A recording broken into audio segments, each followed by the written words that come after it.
Everybody, my name is Jim Collison. I'm Gallup's CliftonStrengths Community Manager. I'm here with Rose Bloomfield. And Rose, great to have you on the program today. Thank you, Jim. Great to be here. Good to be here with you. And let's get to know you just a smidge. Before we do that, though, let me tell individuals if they want listening live, drop your top five if you know it in chat, or let us know where you're listening from. I'll have a question for you here in a second. But Rose, let's get to know you a little bit. Tell us where you are, what you do for Gallup. What do we pay you to do? Yeah, great question, Jim. Sometimes it's just amazing that I do get paid to do what I do. So I'm based in Santa Monica, California, in the Los Angeles area, and I'm a learning and development consultant at Gallup.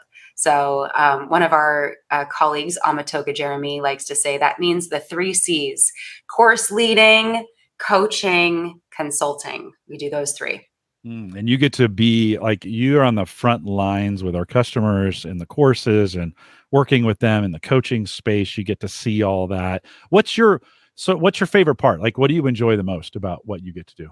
Oh, great question. So yes, we are on the front lines. I was literally in Houston leading a Boss to Coach course yesterday and the day before. So I flew in last night. The flight was a little late. Perfect timing for a well-being chat, right? Yes, yes, So indeed. what is one of my favorite parts of the job? Honestly, I studied anthropology. I love humans. I love culture. Mm. I love our differences. So, in this role, we have the privilege of entering inner sanctums regularly across industries, across the world, be it virtually or in person. So, I love the fact that I get to go and learn, what does a credit union look like and operate as versus a school district versus a governmental body or a Fortune 500 company? What do we have in common? What helps us thrive? What's getting in all of our ways? And what can I cross pollinate for more of us to be thriving together as we face these challenges that we have Mm. in front of us, well-being and beyond? Yeah. We're spending time. The title is Finding Work Life Balance, right? Leveraging strengths for personal well being. We're going to talk about that. Many of you are putting your top five in chat. If you want to let us know where you're listening from, that's awesome as well. Then we want to pose this question to you, and I'm going to ask Rose this question here in just a second, but we want you to put this in chat here on LinkedIn. How do you prioritize your well being? So Mm. as we think about that, we're going to spend some times with some tips and tricks on this. But Rose, right up front, as you think about your own, how do you personally do this? How do you prioritize your well being? What's working for you? Yeah. Ooh. So, really good question. I'm very curious to see. I'm seeing a lot of fellow high empathy folk in the group here, as well as a fellow Rose. Um, so, what do I do to prioritize my well being? When I am doing that and what works for me, I actually had some coaching from a colleague, Linda Ponde, back in the fall last year. We were both talking about well being because our jobs can get really full. We travel a lot, we have a big plate to manage. So, one thing is, especially when we do virtual work from home, I shut my computer while there's still at least an hour or two of Mm. daylight and I get myself out for a walk. So this is completely strengths based. I have high empathy. That's my number one strength. And I also have high intellection. So I like to think of the fact that I need to go take a walk to process my emotions for the empathy, wring that sponge out. And then for my intellection side, I need that quiet. And connectedness is my number 9 strength. Mm. And this is where like time in nature really refuels me. So anytime in the Santa Monica Hills, Pacific Ocean, that's my big well-being boost. Yeah, I love the prioritization aspect. And let me just say this again. We also want to know how you're prioritizing your, when I say you, I mean those that are listening. How are you prioritizing your well-being? Throw that in chat. We'd love to hear your comments of how you're doing that as well. I see Riley, who is our producer behind the scenes, walking on her treadmill right now you guys can't see her, but as she's producing us today, she's walking on her treadmill. What a great example of she's prioritizing while she's working. She's got this opportunity to do some things that don't require her to be on camera. And so she has a walking office treadmill. And so she's there doing that. It's just to me, it's a great example of how you do that. I, like you, have to at some point in the day shut off the laptop. Because I could be on it all day, and all night for the most part. And so physically, there are days when, as I prioritize, where I just turn it off. So I love the fact that you said that.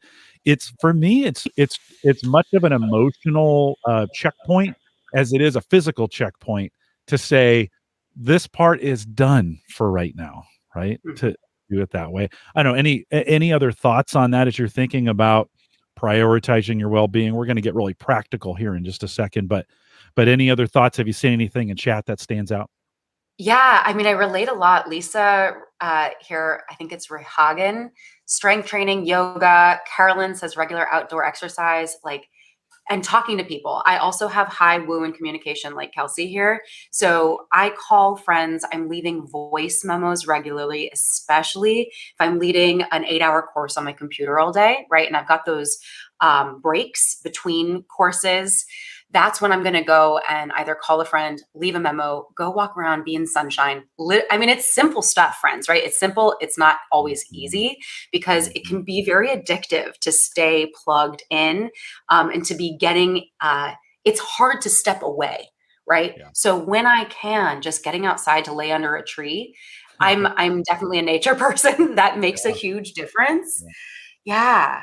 Yeah, I actually, I'm going to talk about this more specifically in a second from a strengths-based perspective, but that wouldn't be great for me. I'll go in the garage and clean Mm. something up. That to me, that taking chaos and making it order, and I'll talk about why here a little bit later, but brings me great joy. And so for some people, cleaning up's terrible. For me, it's centering, right? And so as a kid, I would mess things up just to fix them. And so it was one of those things that to me that helps bring it back. Let's talk about this term though before we kind of dig in from a strengths perspective a little bit more of this idea of work-life balance. And at Gallup, we've kind of used the phrase work-life integration in some ways. But Mhm. Rose, Mhm. talk a little bit about that as you see this idea. What does that mean? How do we define work-life balance? Yeah, I love that, Jim. I was on the plane last night, in the middle seat, and I was taking some notes for our conversation today, thinking about that term specifically, because I actually don't use it a whole lot. I relate to the integration piece, but what I want to be very clear about is I do believe that life and well-being, particularly, is a constant balancing act. So I prioritize from our 5 elements of well-being. I know the ones that are most impactful for me that I keep top of mind: social, physical, career. Those three, and one might take the full focus for a week, a month, even a year, where I am just putting a lot into that one area because I know it's going to really affect the others. So that work-life balance for me, it might mean, okay, I'm going to travel more like a marathon for 2 weeks. And I work with a coach. I believe we all do need a coach, right? And she would say, okay, I know I'm gonna have a very full schedule for the next 2 weeks. Can I go into that with a mindset of spaciousness? So I can either go into a busy week going like, okay, this is gonna be nuts, or I can go into a busy week and say, I'm going to find all the moments of peace. I'm going to breathe throughout all of my training. I'm going to be a model of how to live with balance while I'm working. Because we are, and I say this to my clients when I'm on site with them, doesn't matter where we are in the world or on Zoom, I say, this is not a dress rehearsal. This is our life. Thank you for spending your life with me today. Like, this is it. So if we can be fully present, so much can bring us energy. Caroline in chat says, or Carolyn in chat says, I like to use work-life harmony. And Mm. what I heard from you as you were saying that is, I think our well-being comes best when we're intentional. Like it can't just be default. I think sometimes we think, well, life happens. I don't have any control. And I think we do have some ability, especially when we think about our Clifton strengths, like what we're good at Mhm. being intentional. What I heard you say is when I'm looking at the week ahead, I'm going to set it up in a way that one plays to my strengths, but two plays to my well-being goals, the things that I really want to do. And I'm going to watch out for these signposts of peace. And Yes. when I found them, I'm going to rest in them, right? That just doesn't happen by accident, right? You have to kind of plan for that. Is that right? 100%. I actually I just got chills as you said that, Jim, because one of the things as I was thinking about our chat was, what can I offer our community here that has really made a difference in my life? Because I don't know about anyone else, and I'd be curious to see in the chat if you've dealt with anxiety before. When I was in my early 20s, it was a serious problem. I don't even want to say problem. It was a reality. And it was crushing at times, right? So depending on where we're starting from, we need to be really gentle. And there were some resources that really helped me, including keeping it very simple, like Jim, you just said, of how we rest in a moment that is restorative. So Tara Brach, I wonder if anyone here is familiar with her work. She's one of my favorite meditation and mindfulness teachers. I listen to her meditations wherever I am in the world, and it brings me back to center. And she just offered 3 things we can do in a day. Can I offer that, Jim? Yeah, let's do it. Let's do it. Okay. Yeah. Okay. So really simple. And it goes back exactly to what you just said. She says the first thing is, when something is feeling good, we can rewire our brain for well-being, but we need to do it with about 5 breaths because it helps our brain rewire to that positive state. Our brains are like Teflon for the positive and Velcro for the negative based on our amygdala and the way we've evolved. So the way we let that sink in and saturate in our body makes a huge difference. So she says, if there's one thing you can do in the day, pause for even 5 breaths with something that's feeling good. Be of service, one kind act in a day. And when you end the day, 3 things you're grateful for. And she puts that into 3 words, and it's gratitude, service, and savor. I love that. Yeah. It's a good reminder and a good framework to think about those things. And we all, as the chat's been coming in, everybody comes to this idea of well-being a little bit different. For those who don't know, we have 2 books. Gallup has 2 books on well-being. The original from 10 years ago, just called Wellbeing, not the most exciting title, but that's what we gave it. So if you can find that, where we outline those 5 pillars of well-being. Rose, can you run through those really quick? When we talk about the 5 things, would you run through those just for those who aren't familiar with it? Yeah. Yeah. And I'm sure I've got friends who know this, and I know you do, Jim. So we've got at the top of this, this 5 element, well, it's a wheel the way we use it, but the one that's most exponentially powerful to affect the others is career well-being. So how you feel at work is the most impactful element you can supercharge to feel good in these other 4 areas. And those include social well-being, how we are with our friends, family, close connections.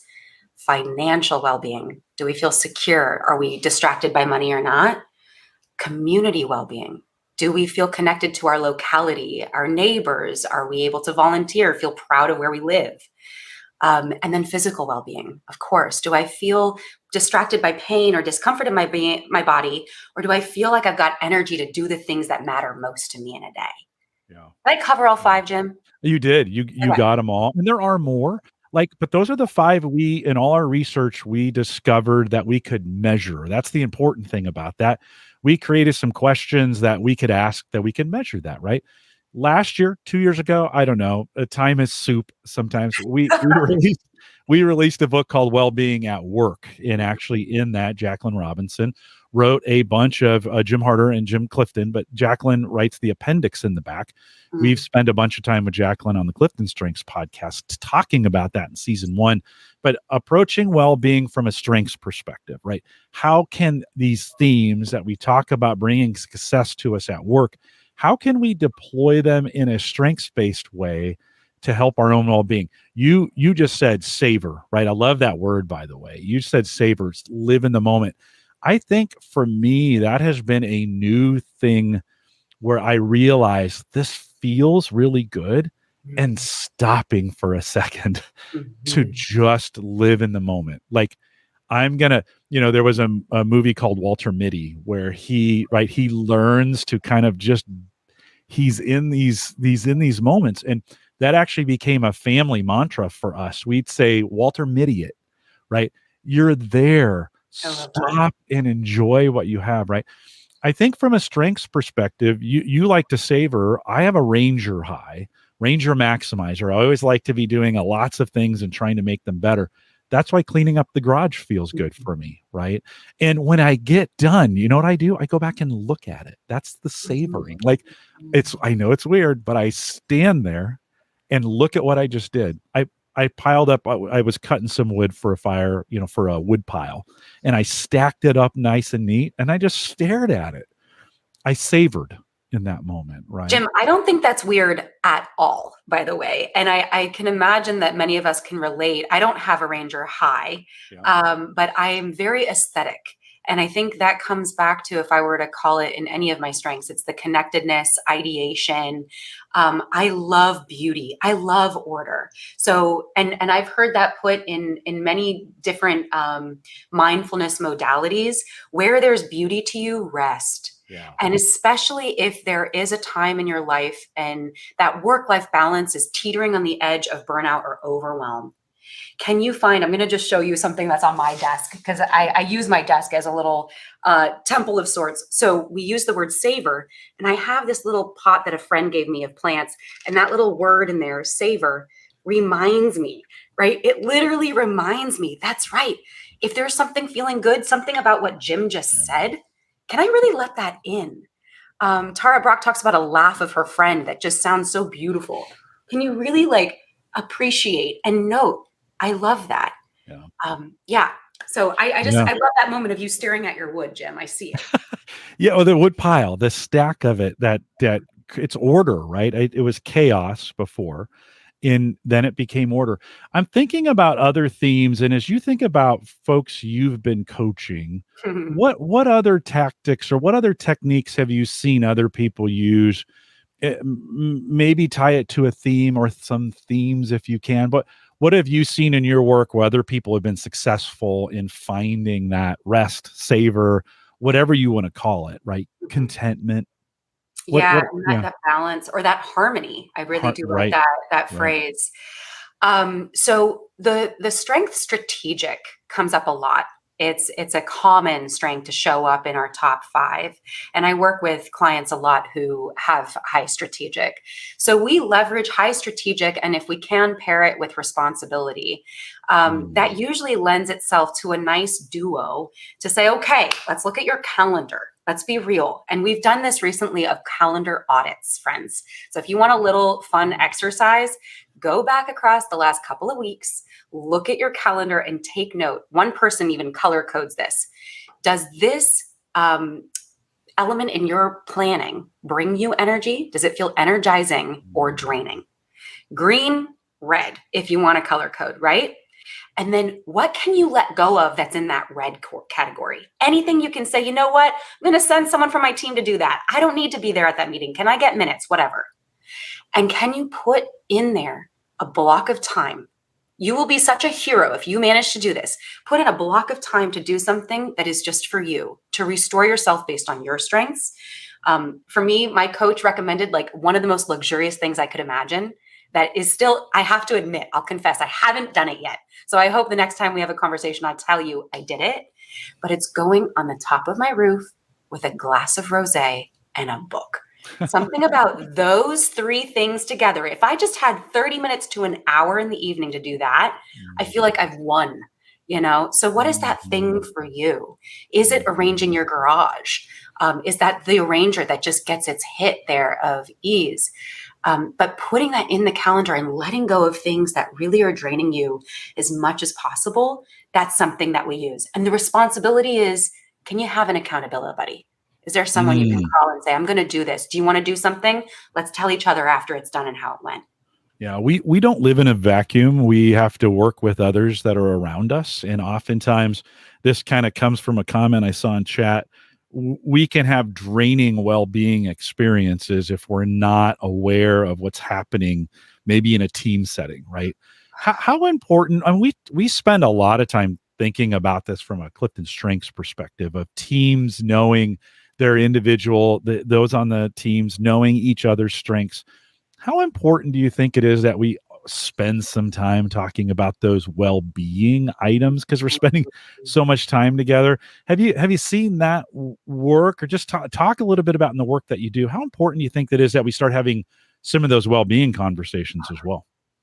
How big is my soapbox right now? Like, oh my gosh. I mean, that's a hot button for me for sure. I think it's very important. Let's keep it really simple. I think it's very important, not only because of what we see in literature that we've released, like Blind Spot, with this global rise of unhappiness, disconnect when we're going into flexible work. And I'm living that reality too, right? I've got high woo, high relator. I need depth and breadth in my social interactions. And if I'm working at home for a full week virtually, I have to be very intentional about how I give my strengths what they need to thrive, right? Because that's where I do my best work.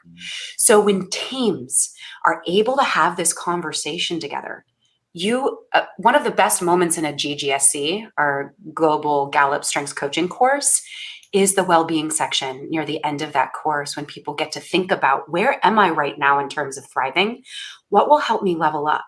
And when we can do that in a group or a community, not only does it overcome the gaps we're feeling of disconnect, but it helps us feel some of those engagement elements and needs being met of, I'm cared about as a person, right? I can show up and have a best day at work. And it helps me ask myself questions I might not have made the time to do on my own. I have to call something out that I'm seeing in the chat too, because I love this. Someone wrote somewhere, yeah, Gretchen, it's not about balance, it's about presence. Let your mind be where your feet are. I think that is like revolutionary for Western society, especially because we're such a nexting culture, high achiever, high relator, high strategic. We see the future. But can we be where we are and let it in? And with those well-being conversations, how do we support each other as a team? Even if it's, I think there's a company called Headspace, and they take those moments of meditation as a team. 1 minute of silence together can make a huge difference. Yeah, for some that's really awkward. To be honest, like I might be one of those guys where, going into a minute of meditation would feel very awkward. How do we push past like there are things that are good for us, Rose, but that for whatever reason seem awkward, right? Or seem uncomfortable. Should I learn to push through those things? Like if meditation is awkward to me, should I learn to push through it, or should I find other things that are like that meditation for me that get the same effect? I don't know. Your thoughts on that? Jim, no, I want to bounce that back to you. What do you think? What do you think on that? Have you had any success with, pushing past the awkward, or what's the reality there? Well, it's easy by myself. But I never do it. It's not. I tend to find relaxation in action as opposed to quietness. That's just for me. That's just what I do. I think sometimes too, we've taken on some social pressures of thinking we all have to do the same things to find this to get to the same place, right? Where that's just not true. Right. And so for you sitting on the rooftop with rosé and a book, did I get that right? Are those Yeah, the no, you okay? nailed Okay. it. You nailed it. Yeah. Would be one, I'm afraid of heights. Two, not a big fan of rosé. And three, I don't like to read. Yeah. That works for you. For me, sitting on the deck with a fire Yes. and a libation of whatever is available there. That's where I find it, right? So for me it's just a little bit different and I think for everybody it's discovering that spot that works for you, when you find that true contentment, when you find that true moment. And I think the other thing is we think that lasts forever, and it just doesn't. We got to get back to life. Right, there's other things that are happening, but those moments are important, right? Can you talk a little bit about that? Absolutely. And I think that question you asked is just so important. And it's very strengths based, what you just said, right? We don't need to do, no one here needs to go have a glass of rosé on the roof with a book, right? It can be the fire, like you fill in the blanks for you. And maybe the reason I haven't done it yet is maybe that's an idea in my head that actually isn't the ultimate thing. So what we do at Gallup is we study our successes. So when do I actually feel revived? And I'm asking all of us here, this community right now, what is one thing, and I'll give you even a beat to think about that. What is one thing you did recently where you were like, that felt good, right? And for me, oftentimes, and doing that gratitude practice of some kind in the evening, whether it's writing down, sending a text to a friend, that works really well, actually, from a positive psychology standpoint. Sharing gratitudes with another person is very powerful. What I find when I collect data at the end of the day in my gratitudes is it so frequently comes back to the moment I spend with my cup of green tea. My cat, who was on the corner of the couch a moment ago, is on my bed. And I sip my tea and I pray, I meditate, I write a few things in my journal. That moment of quiet is something I savor every day of my life. And it repeats. So I ask, yes, I see Brandon say alone time. Yes. What is it for you? And we do all have these different ways. Active meditation, one person says to you, Jim, and you do have that. Cleaning the garage. Absolutely. I used to arrange my bedroom, like on repeat. I get it. Yeah. So those are my thoughts, Jim. What about you? Yeah, no, I love well, let me get to this question, because Brooke asked this question in chat. He says, what do you recommend when your feet want to run and be elsewhere, but you're literally stuck? What thoughts on that? Thank you, Brooke. So there are times in life, sometimes, can you still hear me? Yep. Yeah, we can. Great. Something just went blank for a second. There we go. No So worries. there are times in life when, for whatever reason, the conditions make it that we don't have the option to exit in that moment. So we have two choices there. We can fight it and resist it and hate it on the inside, which is causing what they say in Buddhist psychology, the second arrow. So the first arrow is the painful experience, and we all deal with pain. Pain comes up in life. Doing what we love includes the challenge, the pain point, the grit. But the second arrow is when we resist what is hard. And it's kind of like, I need to go pick up groceries for my wife. I hate that I have to go pick up groceries for my wife, and all the noise we create in our mind versus I'm going to go do this, and I'm going to consciously remember why I'm doing it because I committed to doing it. So to Brooke's question, if our feet want to run, is there a way I can compromise with myself in that moment to say, here's where I am. I need to be all in to the best of my ability. What's anything I can do to make this more enjoyable, healthy, worthwhile for me, even if it's simply a mindset shift, or if it's a treat at the end of the day. If I get through this, Netflix and chill. If I get through this, garage, fire, whatever that is. Yeah, even yes, all those things. You asked me, and I find moments of having an amazing meal with people so centering, and it's just it's not. A lot of people have been mentioning meditation, aloneness, on a trail by themselves, music for a half an hour. I've seen all those. my some of my best calm moments are actually in the midst of chaos with people. There's no better experience for me than 6 people enjoying the most amazing meal and everyone's going, oh, this is so great, it tastes like this is so good, bring this in, oh, try these things. That moment is so centering for me. So and again, that arranger maximizer for me, wanting to get the most out of chaos, right? There's that, all those people is very centering for me. And so it's, people are listening to this, I want to encourage you. There isn't in this area of well-being a one size fits all, right? It's a discovery process. Rose, as we kind of wrap this up, this time goes very, very fast. A few quick, like in that discovery process, what have you found with the folks you've worked with? What's worked in helping people discover these moments, these savory moments? Yeah. Okay. So kind of the confetti moment, friends, a few actionable things to take away from this conversation. And I really want to highlight what Jim just said, which is being very honest with ourselves. Fun for me won't look like fun for the next person. Relaxation for me won't look like the other guy. So what we want to do is have our eyes, our senses open so that we go into our life collecting data. When something feels good, go bing. All of my sensors and data collection sensing is out. What about this is working for me? Jot it down. Tell somebody. The other thing is talk about it, especially if you're a verbal processor or you're a relator. Go and have that conversation around the dinner table. Invite someone else into it, because we also work really well bouncing off of each other. Oh, I never thought about that. Can I be open to something new? The third thing that works well that I have found for clients is change is uncomfortable.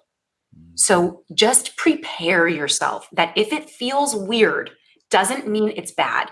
So if you're used to being a workaholic and your work-life balance is kind of off, it's gonna feel strange to come back into balance with yourself for a little bit. So get super curious and gather what's working. Focus there, especially if you're dealing with anxiety or something else. Focus on that little kernel that's feeling good and let it blossom. I love that advice. I think we'll record this, make it as available as part of the CliftonStrengths podcast. If you want to re-listen, and you should. This will be available on LinkedIn as well if you want to go back and listen. We threw a lot out there. And Rose, I've been my whole life I've been trying to meditate and I've not been successful, but maybe you've inspired me. It's uncomfortable. It's change. Maybe I should try it again and keep at it to see if I can get some benefits out of it as well. Rose, thank you for coming on and being a part of our webcast today, our time on LinkedIn. If there's folks who want more information about CliftonStrengths, head out to gallup.com/CliftonStrengths, and all that information available, including the assessment. I saw somebody mentioning that in chat, is available for you as well. Thanks for joining us today. And Rose, thanks again. Always great to be with you. Hang tight for me 1 second, but everybody else, with that, we'll say goodbye, everybody. Thank you. Thank you, Jim. Bye, everyone.